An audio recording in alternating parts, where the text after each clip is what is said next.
Welcome everyone to Caleb Watches Movies, the channel where I, Caleb, randomly select from one of the many movies that I own and I watch and review them for you, unlike days like today where I take a certain franchise or I take a certain category of films and I rank the crap out of them. And today is the annual tradition that I have been doing on this channel since I started in 2017, where I take a look back at the previous year's superhero comic book films and I give you my ranking of all of them. And usually I get that video out towards the end of the year, like in December, or, God willing, in November, when all of the movies and projects have come out and they give me time to enjoy my holiday break. Definitely not for 2023 though, because I had everything scheduled. I was going to take the entire month of January off. I was going to go on vacation. I had everything scheduled in my computer. And then all of a sudden Marvel's like, hey, we have season 2 of What If for you. That's going to air every single episode for the entire last week of 2023. So Caleb, we know you had a vacation and time off planned.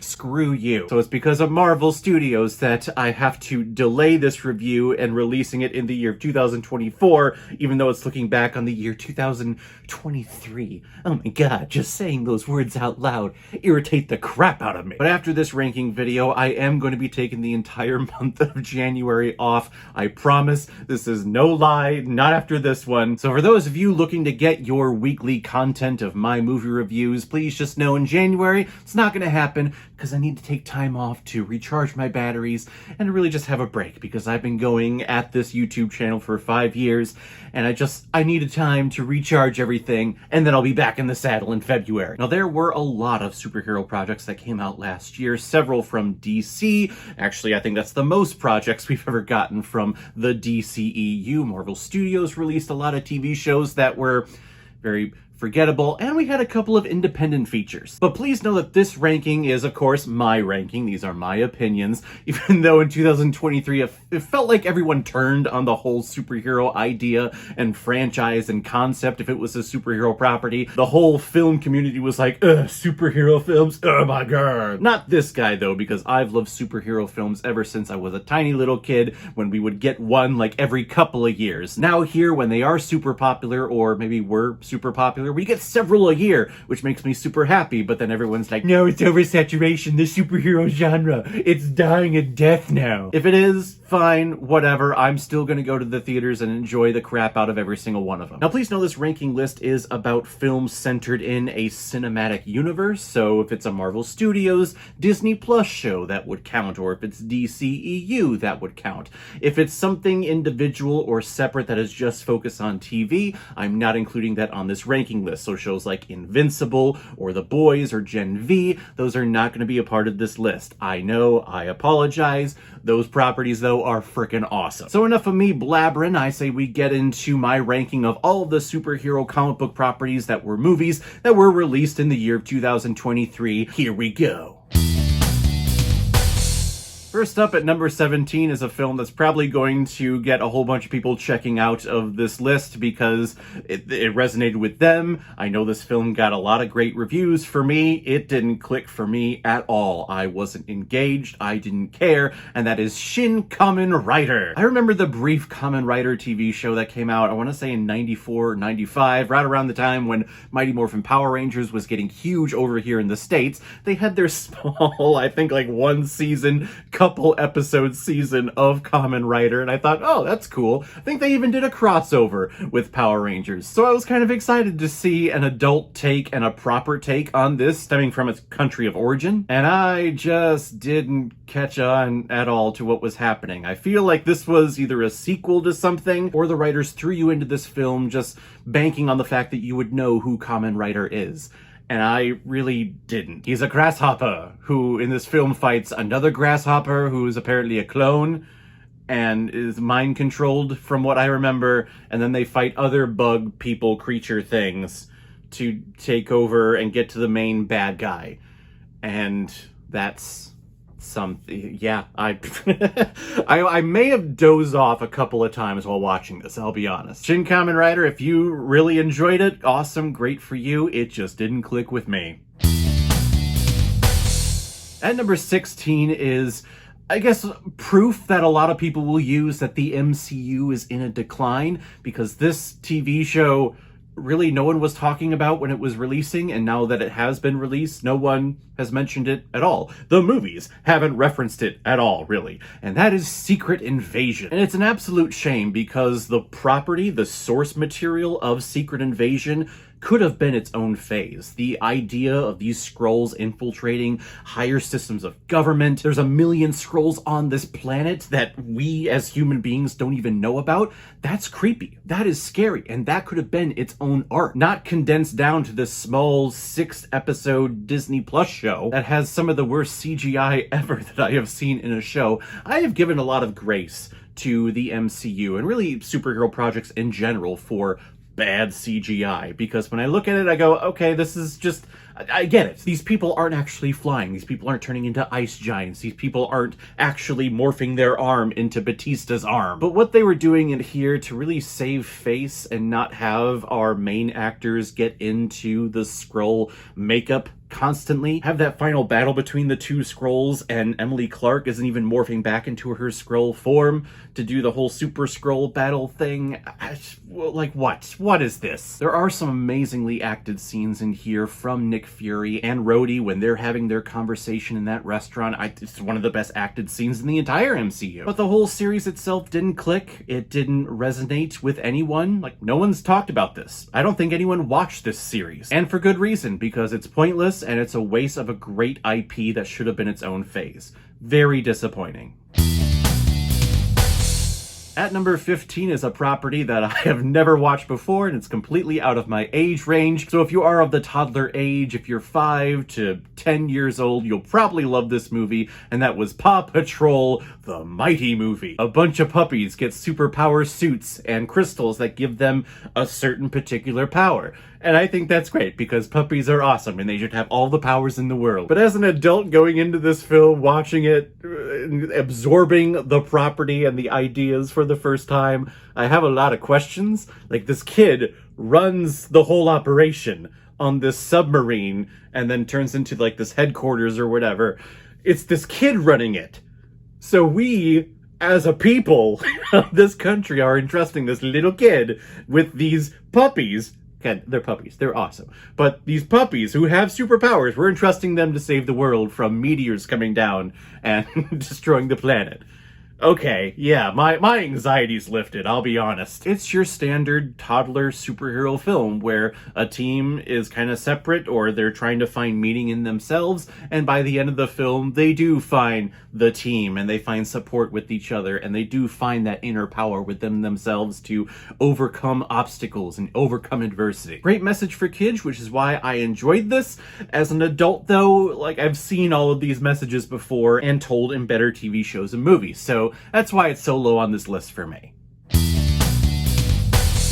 At number 14 is the first property that came from Marvel Studios this year that Kevin Feige and all the producers were very confident were going to land with everyone, and everyone's going to praise this thing. It was going to kick off Phase 5 correctly, and everyone was going to be re-energized with the MCU, right? Wrong. Ant-Man and the Wasp: Quantumania was a big critical failure. I think it did pretty well at the box office, but that was before everyone was realizing like where the MCU was going and where this phase was going. Originally, this was supposed to be released at the time when the Marvels came out, and Marvels was going to be the first project in Phase 5, but then they flipped that because this one was introducing Kang. Kang, the wonderful villain of the entire multiverse saga of Phase 4, 5, and 6 that all of us are going to be like, yeah, this is Kang, he's the next baddie, he's the next Thanos. And what do they do in this movie? They have Ant-Man kill him? Or no, I'm sorry, I believe they have ants kill Kang the Conqueror. At what point did the writers of this movie, Kevin Feige, everyone involved in the MCU, trying to build up your next villain, think it was a great idea that his first outing, Kang the Conqueror's first outing, we're going to have him be killed by ants? And that's going to get everyone behind this guy. The reason why Thanos was a great villain for the first saga, he was ominous. He didn't really do much. He didn't move much. He didn't say much. But in great leaders and in great villains, they don't have to. They just need to be a presence there. They don't need to tell you how villainous they are. You can just look at the dude and go like, that's the big baddie. When you look at Kang, he is not the big baddie. And as of now, who knows? He may not be the big baddie anymore. Kang Dynasty, the 5th Avengers film, may not be happening with that title anymore, all thanks to Jonathan Majors and the great decisions that he made this year. I don't think it was as bad as everyone was saying it was, or everyone was complaining about it online, because I went into it and my bar was super low because of everyone's talking about it. So when I watched it, I go like, oh, this is fine. This is very formulaic to what the MCU has done since the first phase. This is nothing new, and that might be the problem, is that this is a very formulaic MCU movie, and I think people are just tired of that. They want to have new, brand new things. So Ant-Man and the Wasp, I don't think it's the worst thing coming from the MCU like many people have said. It's definitely not the greatest, though. It's definitely towards the bottom. At number 13 came the end of the DCEU finally, as we now know it. Started in 2013 with Man of Steel and officially ending with this film, Aquaman and the Lost Kingdom. The only DCU project, in my opinion, that came out in 2023 that was kind of a miss. I don't think this film is absolutely terrible, like a lot of people online are saying. I'm basing a lot of my overall opinions on what just the great Twitter communities and TikTok communities out there when it comes to these superhero properties have been over the year of 2023. But I thought towards the end, especially when Orm came into the picture, I thought this film kicked into gear. Leading up to that, with Aquaman just being a baby daddy and kind of being a king, but not really, because there's a council out there. So what's the point of even having a king, even though the whole concept of the council and everything do come from the comics, and I read those comics, so I understand. It still doesn't really make sense, and it was boring. It was just so boring. I felt my eyes close a couple of times while watching this. The visual effects, though, I think are just wonderful. I don't think they are as refined as they were in the first Aquaman movie, but the underwater technology, how they float through the water, the hair choreography, how their voice sounds underwater when they're speaking, all of this technology is here so that films like Avatar: The Way of Water and other underwater films, Little Mermaid, can be made. It's because of films like Aquaman and Aquaman and the Lost Kingdom. I just wish this film would have been like an official closure for the DCEU. It just ended up that this was the final film coming out because it was the last film that they had in the can before Peter Safran and James Gunn take over. They didn't really handle the ending of the DCEU. It's just this was the end of the DCU. Aquaman 2, The Lost Kingdom, it's fine. It's serviceable. I would go back and watch it because, again, I do like this character. I like these characters. I like this universe. It is sad to think, though, that that is the end of a franchise that I've loved over the last 10 years. At number 12 is a series of shorts, and I'm putting I Am Groot Season 2 above a lot of other big properties that these studios were putting a lot of money behind in marketing and banking on launch-off phases and shit like that. But here's I Am Groot Season 2. Just 6 episodes of just adorable cuteness from Baby Groot. That's all I really have to say. It's just adorable 5-minute shorts of this character who we've grown to love over many years, just doing Baby Groot things. And it's adorable. I would put this on par with the first season of I Am Groot. It's weird calling these seasons because it's just a series of shorts, but it is technically season 2 and technically the first season 2 of the MCU. But I Am Groot Season 2, it's a delight, it's wonderful. And the only reason why I don't have it higher on the list is because, again, it's just 5-minute shorts, and I felt bad putting this above other projects that I did enjoy, but having bigger names, bigger actors, and just longer properties. But season 2 of I Am Groot is great. At number 11 was a Netflix film that really tugged at my nostalgia like crazy because I was a huge Power Ranger fan growing up. It was one of the first things that I really latched onto and sunk my teeth into, saying like, yep, this is my property. This is the thing that I'm going to obsess over. So the fact that they brought back almost all of the original people, at least the people that they could get, in Mighty Morphin Power Rangers once and always, was just awesome. It was awesome for me. The fact that they got Billy back as the Blue Ranger for this really really made me happy because I know when he left Power Rangers, it was due to a lot of just terrible working conditions for him due to his homosexuality. From the producers, from the crew. It's nice to see him come back and be treated with respect and to have him be happy going to work for once. So that made me extremely happy. I was really happy to see Rocky back. Rocky was always my favorite Power Ranger from the original. Here he's coming back, he's a firefighter. They give him his Power Ranger coin and he morphs into the Red Ranger again, like the good old frickin' days. Now, I don't know where this fits into the whole continuity of the Power Rangers, but from my recollection, the whole dinosaur power era, those coins were destroyed a long time ago. So the fact that they have these coins again and they just give them to Rocky and Kat when she comes back, like, what? Before, that never would have happened, but now we just do that and there are Power Rangers all over the place. I haven't watched Power Rangers in so long, not since Lost Galaxy, so maybe they have the whole system or something where all these Rangers come. I don't know, whatever. But I really enjoyed this film because it was the eulogy for Trini that we never got when she passed away in a car accident. I want to say in 2001, 2002, somewhere around there. And then also with us recently losing Tommy, this was a very beautiful eulogy for both of them. And I, as a Power Ranger fan, really loved it and appreciated it.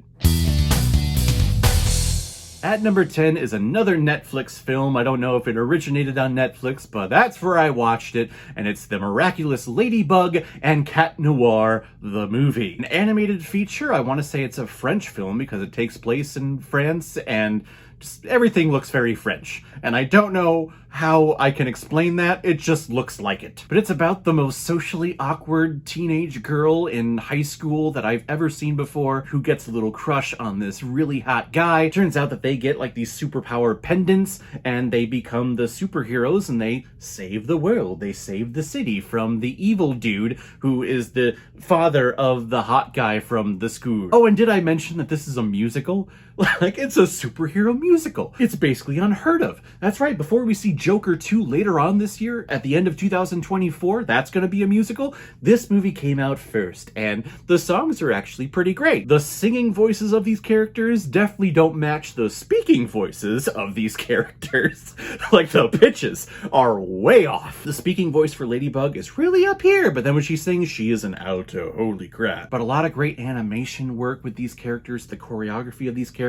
I love these songs, and I love seeing this relationship bloom between these two high school lovebirds. And I love seeing this introvert kind of break out of her shell. Not saying that being an introvert is a terrible thing, but you can see that she is trying new things and putting herself out there more. Something that, me being an introvert, I know, we kind of shut ourselves off, because we kind of like that. But a hidden gem from 2023 was definitely Ladybug and Cat Noir, the movie, and I think you should check it out. I think it's based on a TV series of some kind. I don't know. It might be a prequel to the whole thing. Again, I have not seen those TV shows like Paw Patrol. I have not. I'm just going along with this, and I really enjoyed this movie.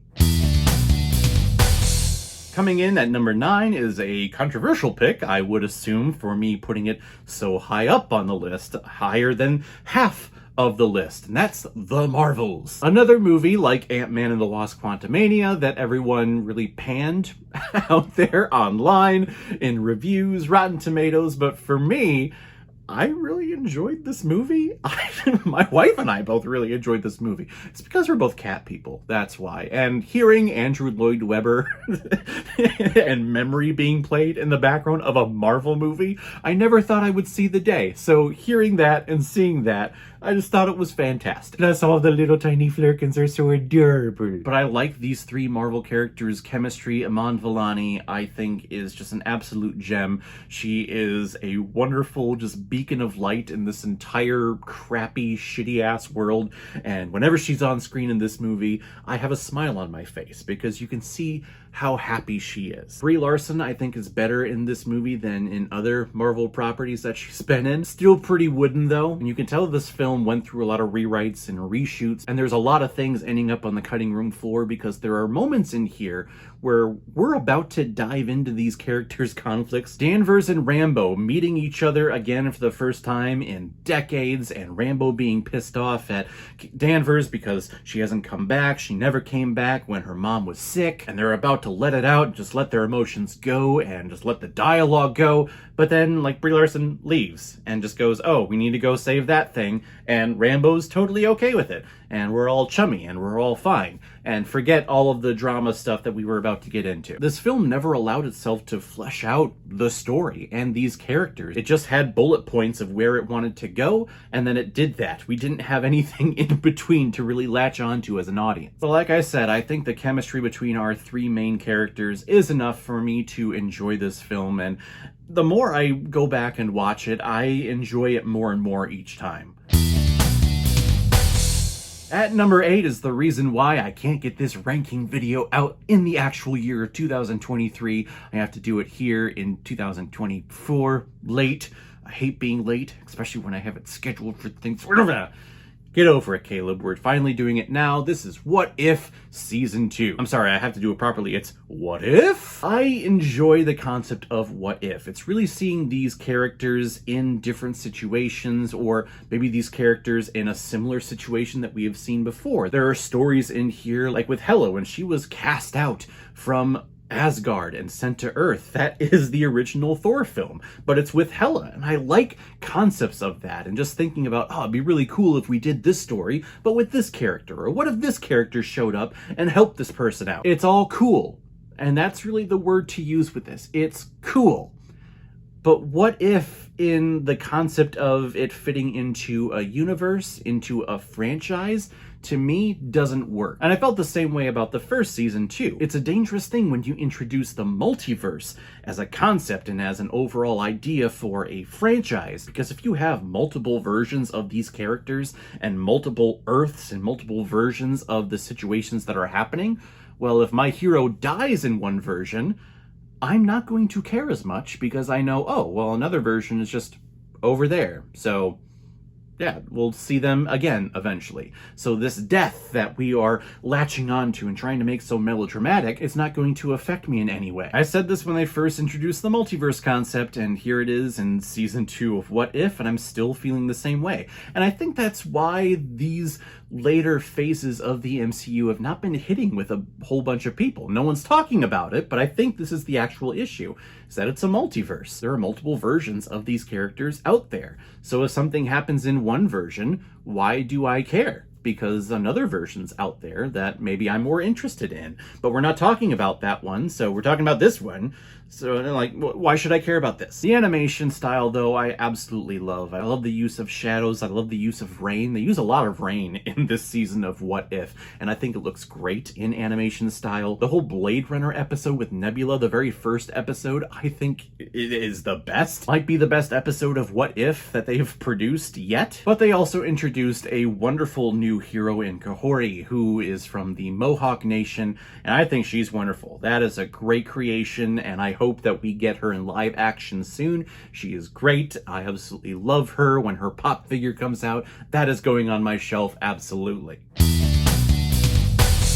At number 7 is another animated feature, but this time it's an actual movie, and that is Teenage Mutant Ninja Turtles: Mutant Mayhem. I love me some Ninja Turtles, so to see this version go through, like, the Spider-Verse technology and the Spider-Verse concept of animation, I think was beautiful, and I think it was great. I love the voice cast of the Ninja Turtles because they actually sound like children. In any previous Turtles films that we've gotten, they sound like grown-ass adults. They look like grown-ass adults. So here, when you hear their voices and they're squeaking like they're going through puberty, like, yes, that's what being a teenager is all about. Thank you. You made the Teenage Mutant Ninja Turtles actual teenagers.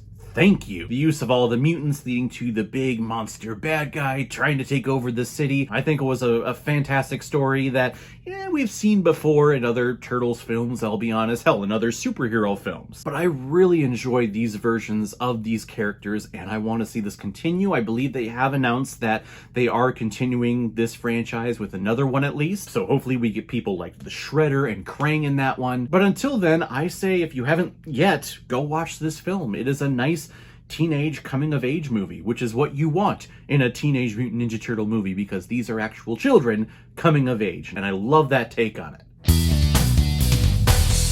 At number 6 is a film that no one went to go see, which was an absolute shame because I really enjoyed the movie. I think it was at least as good as the first entry in the franchise, and that is Shazam! Fury of the Gods. The costuming upgraded, they took away the hoods. I was never a hood fan of Shazam when they gave him the hoods in the New 52 series, so here, took it away, he looks cleaner, they look great, and they're taking on the Daughters of Atlas, who cast an entire dome over the city of Philadelphia, and they are going to erect this amazing garden and take over the world. I really enjoyed this movie. I love where this story went. I love the advancement of these characters. Overall, I just thought it was fun. The movie theater going experience was one of the worst experiences I've ever had. There were these kids in the front row who would not stop giggling and laughing. Not at the film, not over that. They were on their phones. They were throwing popcorn at each other. They were doing anything except watching the movie. And when we walked by, we looked at their seats where they were. There's popcorn everywhere. Like jackasses. There are people who need to clean that up. You fucking pricks. And to the parents of those kids, fuck you. Shazam! Fury of the Gods, no one went to go see it, unfortunately. And I think that was all because we knew that the DCEU was going to end this year, so everyone was like, well, it's pointless to go see this, so why even bother? It's on HBO Max if you have it. It's probably cheap if you're into physical media. It's a cheap buy. Just purchase it and watch it because it is really great. It's one of my favorite of the DCEU.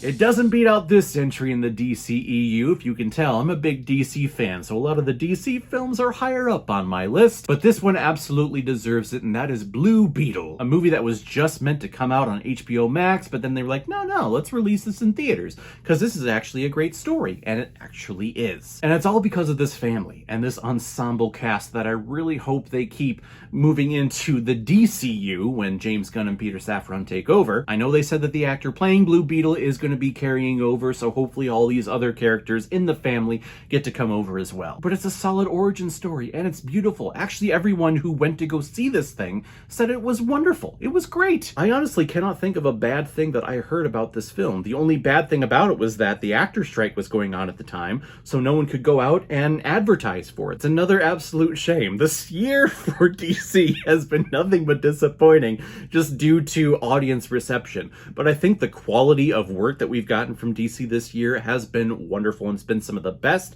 Blue Beetle is definitely a reason why. At number 4 is one of the best seasons of TV that the MCU has put out since its inception of television shows going back to 2021, and that is Season 2 of Loki. Probably the greatest character arc in the entire MCU. By far. There's no doubt or question about it.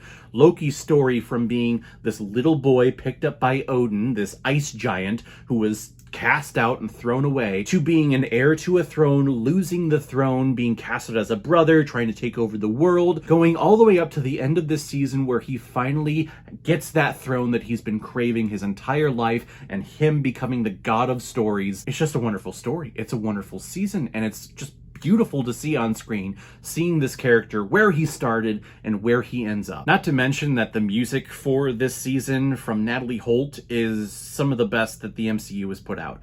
You know what? I would say it is the best thing that the MCU has put out. The music she used, having Loki climbing the stairs, grabbing all of the strings, and multiverse reigns in his hand as he climbs the stairs to his throne. It's one of the best pieces of music I've heard. I think Aaron Moorhead and Justin Benson, who directed the majority of this season, and they've directed Moonlight, and I've seen some of their other independent features. If Marvel locks them down as like their go-to directors for a lot of their projects going forward, they're going to be in great hands because they know character arcs. They know how to take a character and find the simplest and most emotionally connected item to have that character latch onto, and that is their driving force in the series, as opposed to the series being about action and budget and grandiose things. They focus on the emotion, they focus on the character. Tom Hiddleston nails it again as this character. Seeing him where he goes makes this season of television from Marvel one of the best things that they have done since their inception in 2008.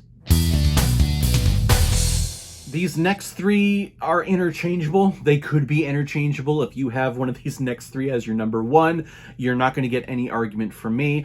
Me putting this film at number 3 is probably going to be a little controversial because so many people have said it's one of the best things that they have ever seen in terms of its animation style. It will be nominated for Best Animated Feature, definitely, and it definitely should win, and that is Spider-Man Across the Spider-Verse. It almost pains me to put it at number 3. It really does, because there are moments watching this film for the first time where I was in tears.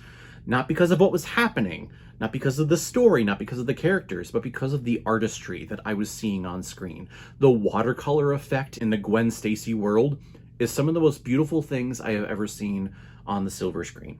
Like, just seeing the watercolors just being emitted from her and then her dad who's watching her, and see how they kind of combine, and when they hug and the color, it is just gorgeous. It is beautiful. And then on top of that, all of the amazing cameos and artwork of all the other versions of Spider-Man that we see in here, it makes me incredibly happy. The only thing that I dinged this movie on is that it's a part 1.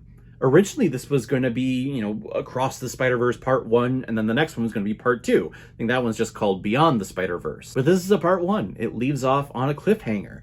And yes, we do get a conclusion to what some would say is the main story of this film, and that's the Gwen Stacy arc. But Miles has been the Spider-Man of this universe since the first film. So with his story ending on a cliffhanger, like a straight-up cliffhanger, like nothing is resolved or ends with him, I have to ding it for that. I love it when films stand on their own, even if they are a sequel or they're fitting into some grandiose vision of some franchise or whatever. The movie has to stand on its own. The reason why Avengers Infinity War is such a great movie is because, yes, even though that one is technically a part 1, it's still its own film because they focus on Thanos as the protagonist, and his story was concluded at the end of that film. Here, Miles Morales' story, it ain't concluded. He is in a predicament, and then we go to be continued. I'm definitely going to check out the next one when Beyond the Spider-Verse comes out, whenever that comes out, but it's the only reason why I'm putting this one below the next 2 that I'm going to be talking about.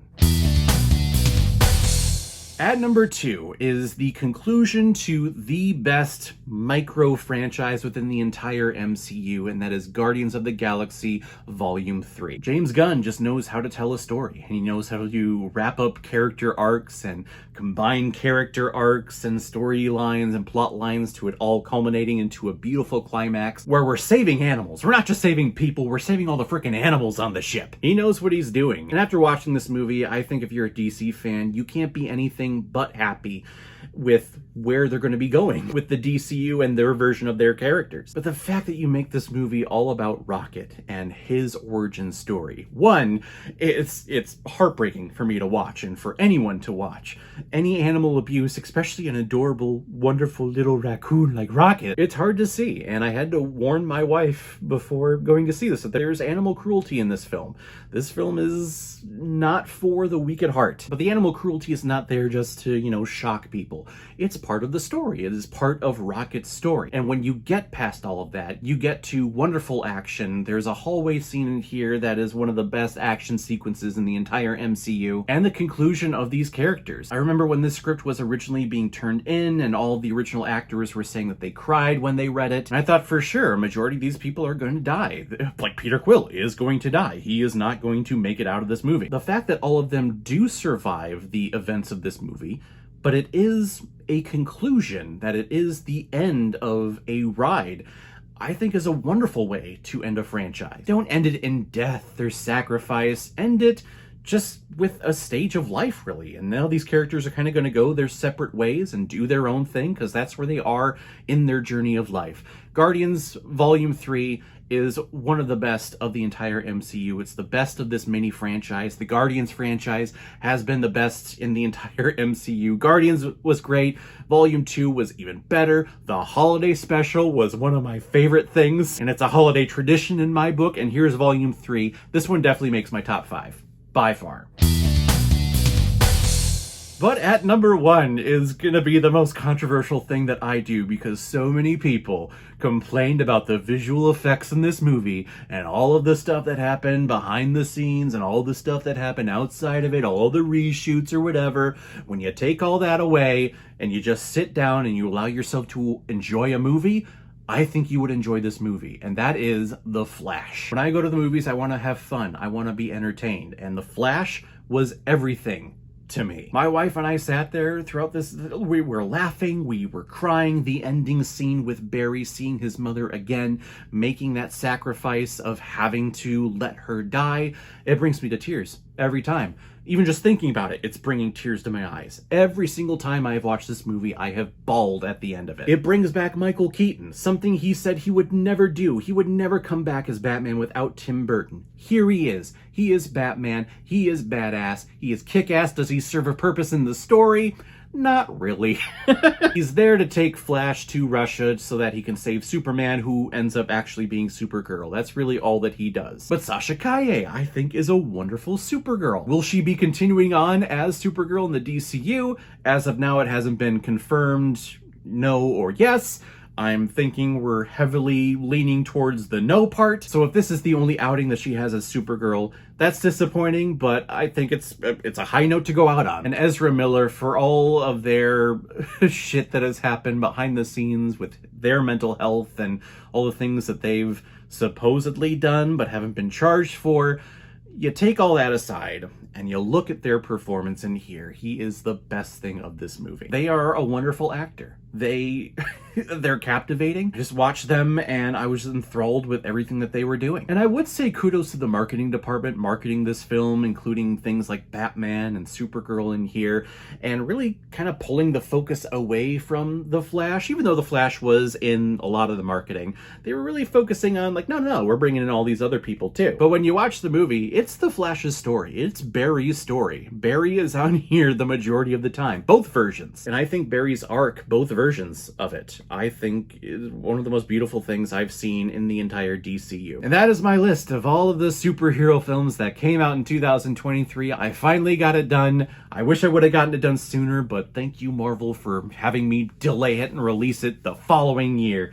Oh, just gets under my skin knowing that. What did you think of my list? Do you agree? I'm sure many of you out there are going to disagree with a lot of my decisions, but whatever you thought, please comment below. Let me know what you thought about it. And as always, if you like what you see here, if you like my take on movies, then hit the subscribe button and make sure you hit that bell. See you the next time I release next movie review. So guys, I will see you next time on the channel, but in the meantime, be well, be good to each other, and go watch a movie.